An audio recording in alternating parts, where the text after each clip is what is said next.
नमस्कार भाई लोग, कैसे हैं आप लोग। तो आज की इस वीडियो में एक बार फिर से मैं आपका बहुत ही ज़्यादा स्वागत करता हूँ आपके ही अपने चैनल टेक्निकल ट्रेडर में। और बताइए कैसा रहा इसका आपका ट्रेडिंग सेशन। देखिए इस वीडियो में हम जानने वाले हैं रिलायंस कम्युनिकेशन के बारे में।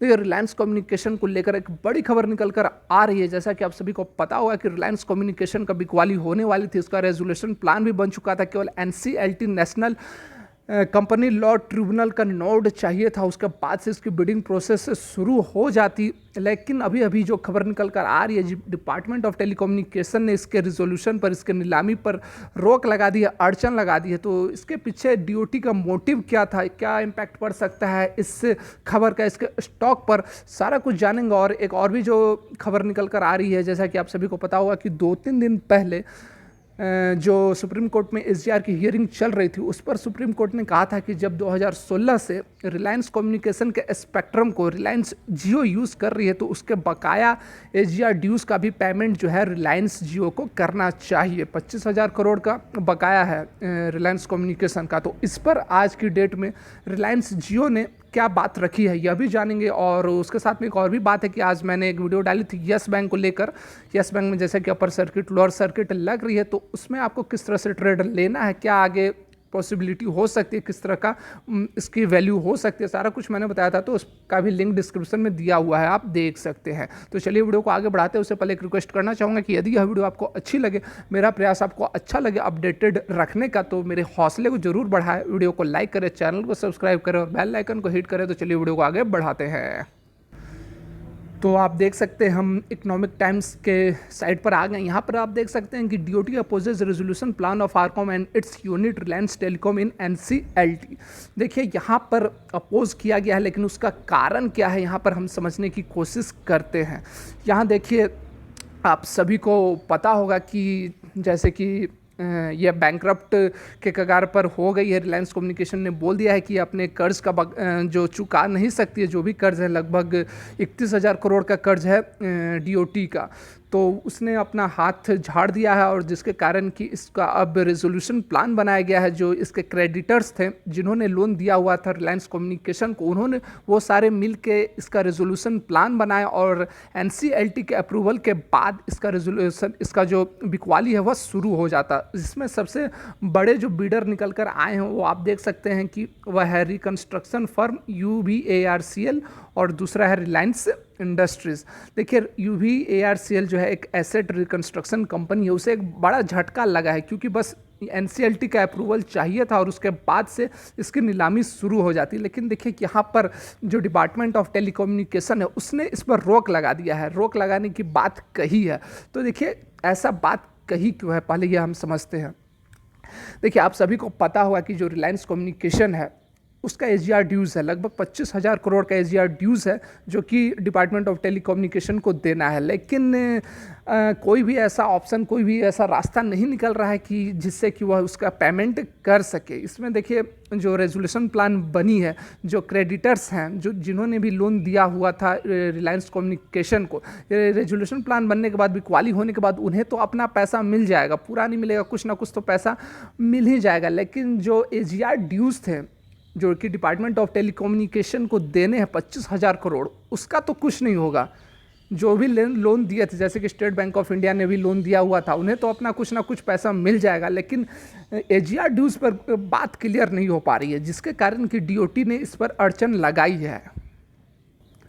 यहाँ पर आप देख सकते हैं कि डीओटी ने कहा है कि जो 23,000 करोड़ का जो रेजोल्यूशन प्लान बना है, इससे इसके क्रेडिटर्स को तो फ़ायदा होगा, लेकिन जो 25,199 करोड़ का आरकॉम का जो एसजीआर ड्यूज़ है उसका क्या, उसका तो कुछ भुगतान नहीं कर रही है।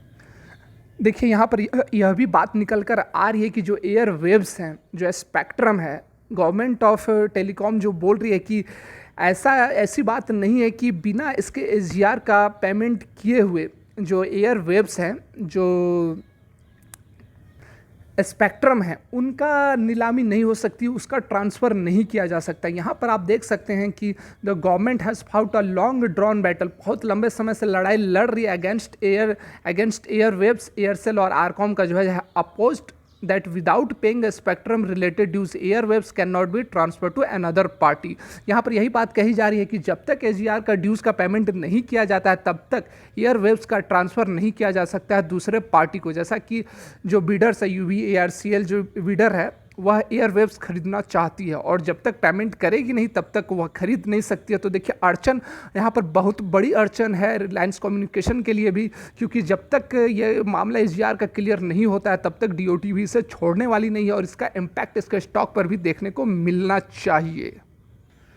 तो उस एक खबर को तो आपने देख लिया। अब यह देखिए दूसरी खबर जो निकल कर आ रही है, जैसा कि कुछ दिनों पहले जैसा कि मैंने आप लोगों को बताया कि सुप्रीम कोर्ट ने कहा था कि रिलायंस जियो को पेमेंट करना चाहिए रिलायंस कम्युनिकेशन के बकाया AGR का 25,000 करोड़ का। उस पर देखिए रिलायंस जियो ने सुप्रीम कोर्ट को क्या कहा है। उसने कहा है कि जितना भी यूज़ की होगी रिलायंस जियो ने रिलायंस कम्युनिकेशन के स्पेक्ट्रम को जितना भी यूज़ किया होगा उसका पेमेंट करेगी, यदि नहीं भी की है तो आगे कर देगी, लेकिन जिसका यूज़ ही नहीं किया है, जिस स्पेक्ट्रम का यूज़ ही नहीं किया है उसका पेमेंट कैसे करेगी। देखिए यही बात कही है सुप्रीम कोर्ट में।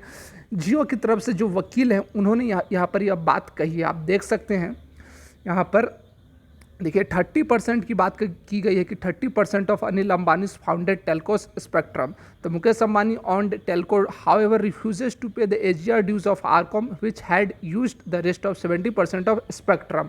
यहाँ पर यह कहा जा रहा है कि जो 70% ऑफ स्पेक्ट्रम है वह रिलायंस कम्युनिकेशन ने यूज़ किया है, तो उसका पेमेंट रिलायंस जियो क्यों करे, वह नहीं करेगी। ऐसी बात सुप्रीम कोर्ट में इसके वकील ने कही है। यहाँ पर आप देख सकते हैं कि जो साल्वे हैं इनके वकील हैं रिलायंस जियो की तरफ से जो वकील हैं उन्होंने कहा है कि ऑलरेडी 195 करोड़ का जो AGR ड्यूज़ था वह ऑलरेडी पे किया जा चुका है। अक्टूबर 2019 में जो रूलिंग आई थी सुप्रीम कोर्ट की उसके अकॉर्डिंग 195 करोड़ का AGR ड्यूज़ पे किया जा चुका है।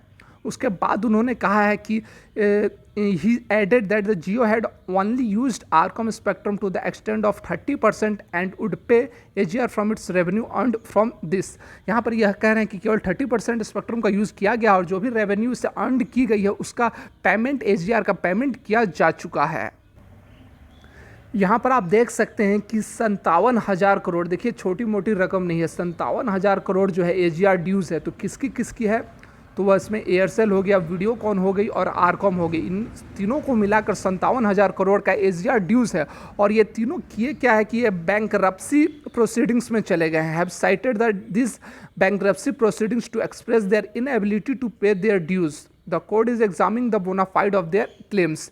देखिए एक अच्छा यह तरीका है। देखिए अगर कोई आम आदमी अगर कोई EMI या फिर कोई लोन का पेमेंट नहीं करे तो बैंक कैसे बिहेव करने लगती है, लेकिन यहाँ पर देखिए इतनी बड़ी बड़ी कंपनियाँ 57,000 करोड़ का डिपार्टमेंट ऑफ टेलीकम्युनिकेशन का AGR ड्यूज़ नहीं दे रही है और कारण बता रही है कि उसके पास पैसा नहीं है, बैंकरप्सी प्रोसीडिंग्स में चली गई है और ऐसा करके यह सारा का सारा 57,000 करोड़ रुपया को आप कह सकते हैं कि बचा लेना चाहते हैं। तो देखिए आगे इसकी एग्जामिनेशन हो रहा है, इसका जो बोनाफाइड्स फाइल करते हैं उसकी जांच चल रही है। ऐसा नहीं है कि कोई भी क्लेम करके इन चार्जों से बच जाए।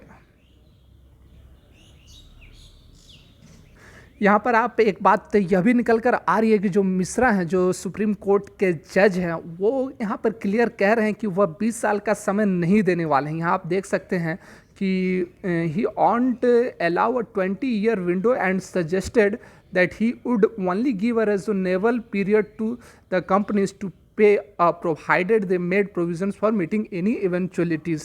देखिए यहाँ पर वह कह रहे हैं कि 20 साल का समय नहीं देंगे, वह एक रीजनेबल पीरियड देंगे, उसी पीरियड के अंदर AGR ड्यूज़ का पेमेंट करना होगा कंपनियों को। देखिए यहाँ पर सुप्रीम कोर्ट भी सख्त होते हुए दिख रही है और जो टेलीकॉम कंपनियाँ वह भी चाह रहे हैं कि किसी तरह AGR ड्यूज़ से बच जाए, लेकिन यहाँ पर देखिए इतना आसान भी नहीं है। देखिए रिलायंस कम्युनिकेशन की यदि बात की जाए तो उसके लिए बुरी खबर ही निकल कर आ रही है। एक तरफ तो रिलायंस जियो ने भी मना कर दिया है कि वह कोई भी पेमेंट नहीं करने वाले हैं उस स्पेक्ट्रम का जिसका कि वह यूज़ ही नहीं किया और यह सही भी बात है। और दूसरी तरफ डिपार्टमेंट ऑफ टेलीकम्युनिकेशन ने उसने भी जो प्रोसीडिंग्स चल रही थी, रेजोल्यूशन प्रोसीडिंग्स जो चल रही थी उस पर भी रोक लगा दी है। तो दो खबरें आप कह सकते हैं बैक टू बैक अच्छी नहीं है। तो देखिए जो रिलायंस कम्युनिकेशन में आपको तेज़ी देखने को मिल रही है उस झांसे में तो मैं यही कहूँगा कि फ़िलहाल आने की आप कोशिश ना करें। यदि आप पहले से पोजीशंस लिए हुए हैं तो बेटर यही रहेगा कि आपको प्रॉफिट हो रहा है तो निकल जाए, क्योंकि देखिए फ्यूचर तो ऐसा कुछ नहीं दिख रही है अभी। देखिए बात की बात आगे की बात है कि आलोक इंडस्ट्रीज़ की तरह इसमें रिलायंस ने स्टेक ले लिया तो फिर वह उसमें भी तेज़ी आ जाएगी। ये देखिए फ्यूचर की बात है और अभी इस पर कहना जल्दबाजी होगी।